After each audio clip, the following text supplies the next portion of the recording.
আসসালামু আলাইকুম। মাতৃজগৎ টিভির সংবাদে সবাইকে আমন্ত্রণ জানিয়ে শুরু করছি আজকের সংবাদ। সাথে আছি আমি উম্মেহানি। টপকিতে হিন্দু পরিবারের জমি দখলের অভিযোগ, প্রশাসনের হস্তক্ষেপ কামনা। মোহাম্মদ জিয়াউদ্দিন ভোলা বিশেষ প্রতিনিধি। ভোলার বুরহানুদ্দিন উপজেলার টপকি ইউনিয়নের ৮ নম্বর ওয়ার্ডের এক হিন্দু পরিবারের জমি জোরপূর্বক দখলের চেষ্টার অভিযোগ উঠেছে স্থানীয় জসিমগং ও তাদের সহযোগীদের বিরুদ্ধে। এ ঘটনাকে কেন্দ্র করে এলাকায় ব্যাপক চাঞ্চল্যের সৃষ্টি হয়েছে।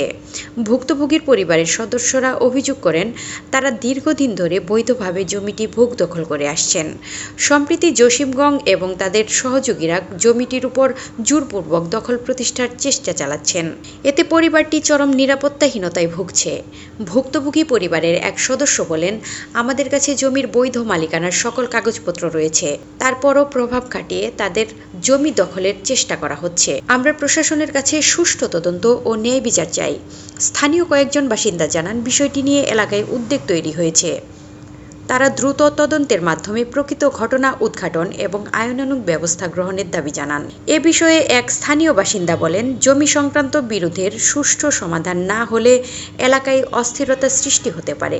প্রশাসনের উচিত দ্রুত হস্তক্ষেপ করা। অভিযোগের বিষয়ে অভিযুক্ত জসিমগংদের বক্তব্য নেওয়ার চেষ্টা করা হলেও তাদের কোনো বক্তব্য পাওয়া যায়নি। তবে স্থানীয় প্রশাসনের একটি সূত্র জানায়, অভিযোগ পেলে বিষয়টি তদন্ত করে প্রয়োজনীয় আইনগত ব্যবস্থা গ্রহণ করা হবে। এদিকে ভুক্তভোগীর পরিবার প্রশাসনের জরুরি হস্তক্ষেপ কামনা করে তাদের জমির নিরাপত্তা নিশ্চিত করার দাবি জানিয়েছেন।